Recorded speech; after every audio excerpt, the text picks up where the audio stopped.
योद्धा वीर गुंडाधूर चांद भैरव, आप सभी पुरुषों को नमन करते हुए मैं आप सभी से कहना चाहता हूं कि आदिवासियत की यह लड़ाई आजाद भारत के 75वें साल में, आजादी के अमृत काल में आज भी हमारा आदिवासी समाज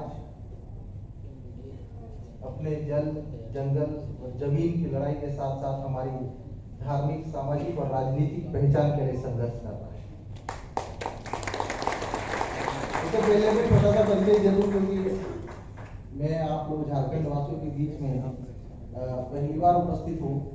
मैं डॉक्टर हीरालाल अलावा भी मध्य प्रदेश के धार जिले के कुक्षी से हूँ और मनावर से विधायक हूँ। रहने वाला मेरा घर क्षेत्र कुक्षी है। मैं 2016 तक दिल्ली एम्स में असिस्टेंट प्रोफेसर रहा हूँ रूमेटोलॉजी डिपार्टमेंट में, और 2018 में पहली बार विधानसभा का चुनाव लड़ा। मेरे घर क्षेत्र से छोड़कर दूसरे क्षेत्र से मुझे टिकट दिया गया था। तो 40,000 वोटों से मैं जीत के मध्य प्रदेश विधानसभा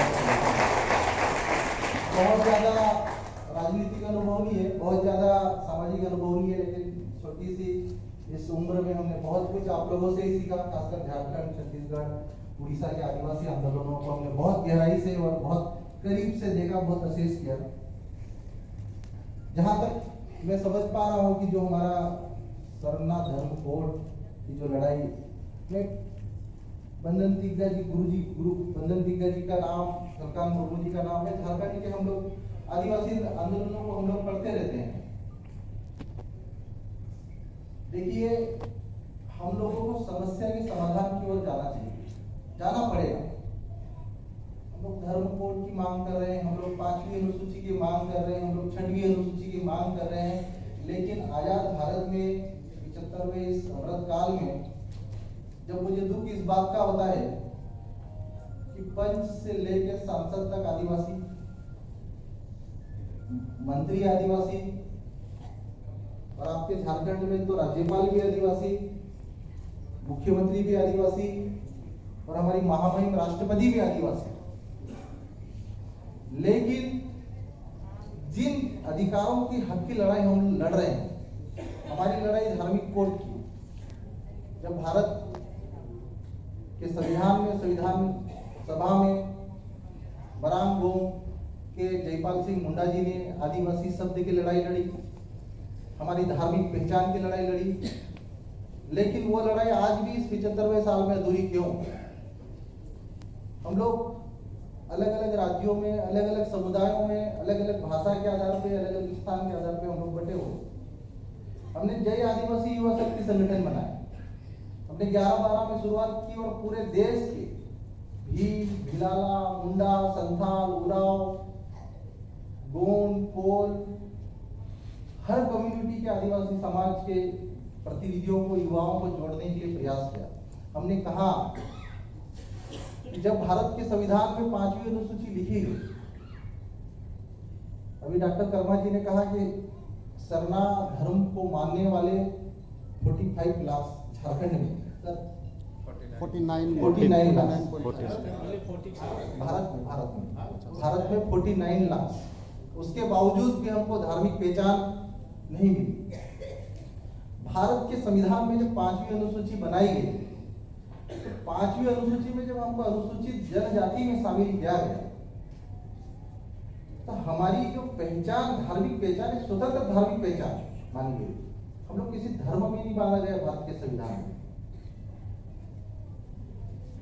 और आप लोगों ने एक चीज महसूस करी होगी कि हमारे जिन आदिवासी भाइयों ने, चाहे किसी मध्य प्रदेश का आदिवासी भाई हो, छत्तीसगढ़ का आदिवासी भाई हो, झारखंड का आदिवासी भाई हो, असम का हो, उड़ीसा का हो, गुजरात का हो, राजस्थान का हो, जिन आदिवासी भाइयों ने अपनी आइडेंटिटी छोड़ी, अपनी धार्मिक पहचान छोड़ी, उनको अनुसूचित जनजाति से बाहर करके सामान्य वर्ग या ओबीसी में डाल दिया।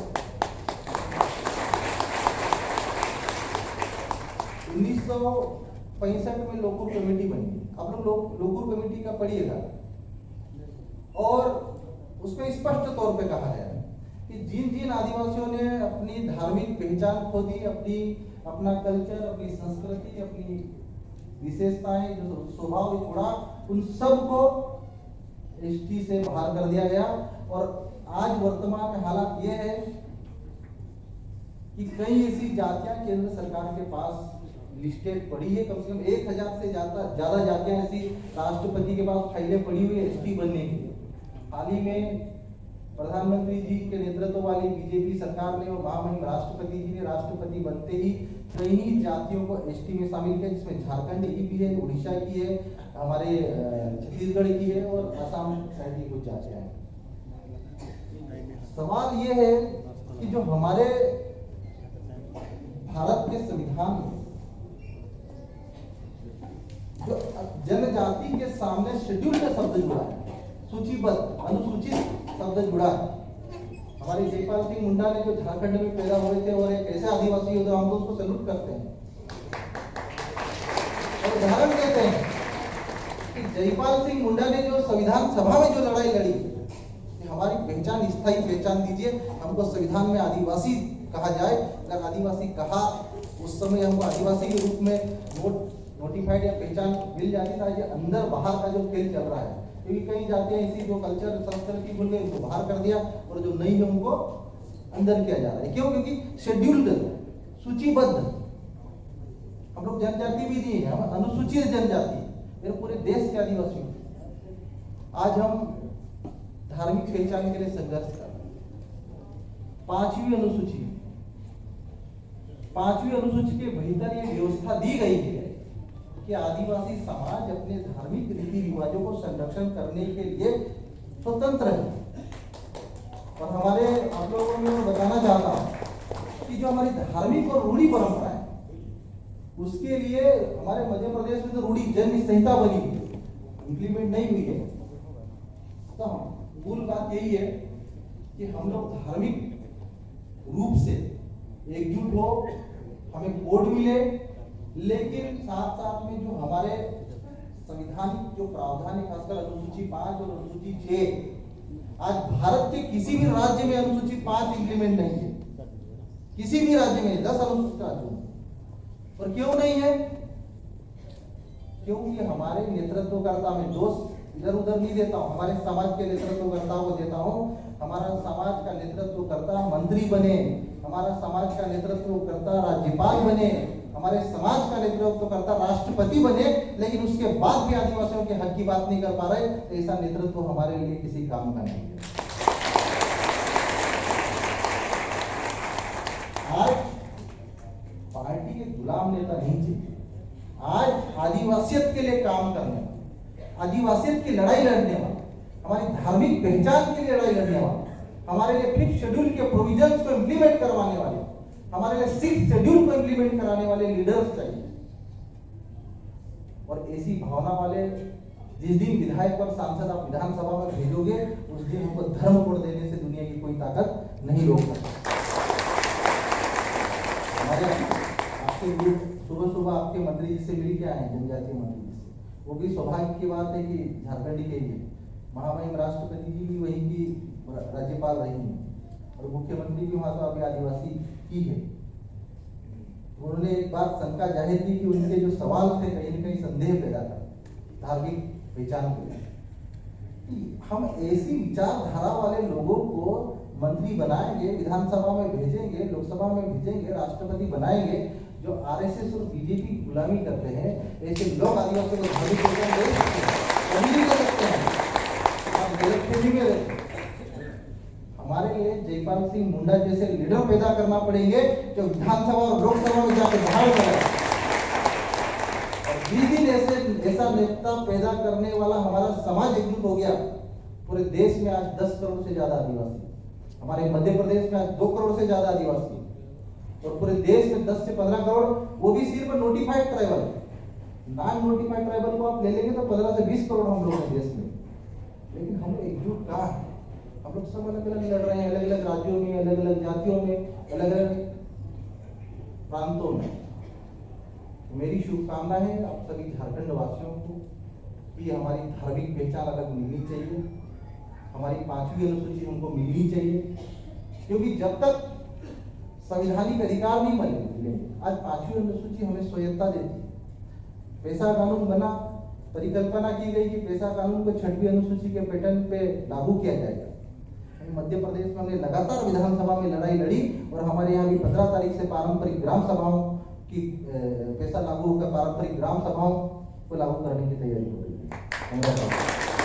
क्योंकि हमने लगातार लड़ाई लड़ी, विधानसभा में लगातार शेड्यूल फैक्ट पे लड़ाई लड़ी, हम कोर्ट से भी लड़े, हमने कई एंगलों से चैनलों से लड़ाई लड़ी और मध्य प्रदेश देश का ऐसा पहला राज्य बनने जा रहा है जिसमें हमारी मंशा के अनुसार हमारे संशोधनों हमने जो कहा कि जो संशोधन इसी तरह पैसा लागू किया जाएगा, उसी तरह उसी पैटर्न पे पैसा लागू करने के लिए मध्य प्रदेश सरकार को अभी बाध्य होना पड़ रहा है।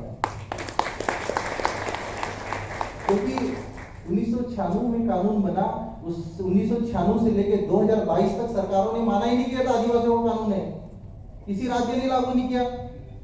पैसा के जो रूल्स रेगुलेशन बनाने चाहिए थे किसी राज्य ने नहीं बनाया। अभी छत्तीसगढ़ में बना है, छत्तीसगढ़ में भी ऐसे रूल्स रेगुलेशन बना दिए कि बहुत विवादास्पद मुद्दा है। छत्तीसगढ़ से हमारे साथी हैं, वो जानते हैं।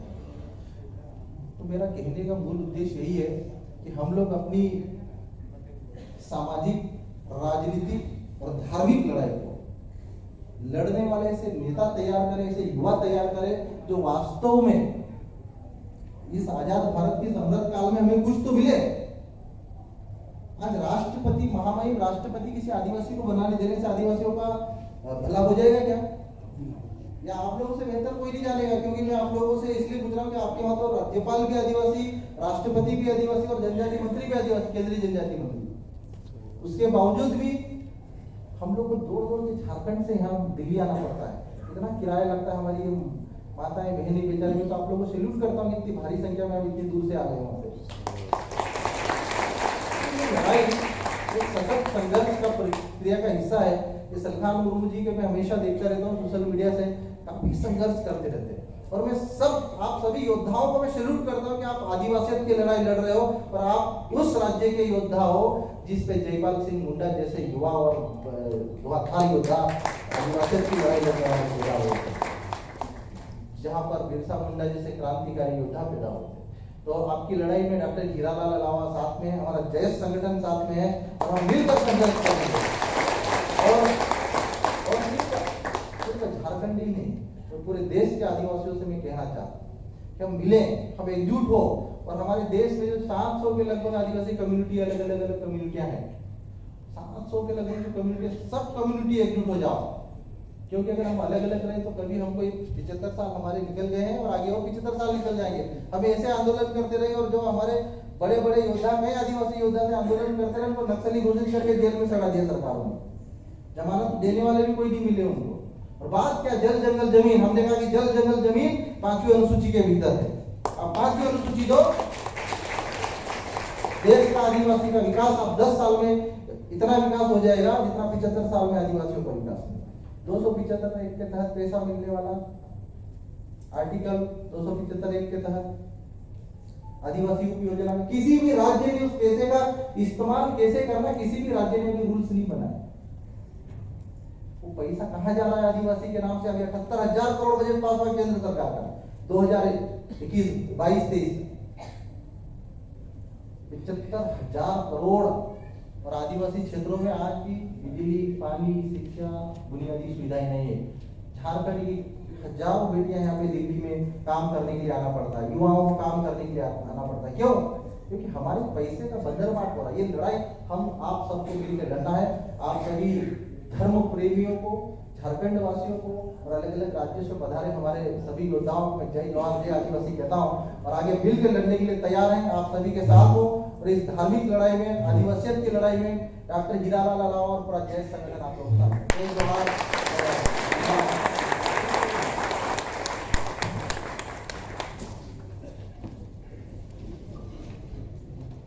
बहुत बहुत धन्यवाद। ऐसे युवा कर्मठ, जुझारू राजनेता और धार्मिक सामाजिक अगुवा डॉक्टर हीरालाल अलावा जी को पूरे समाज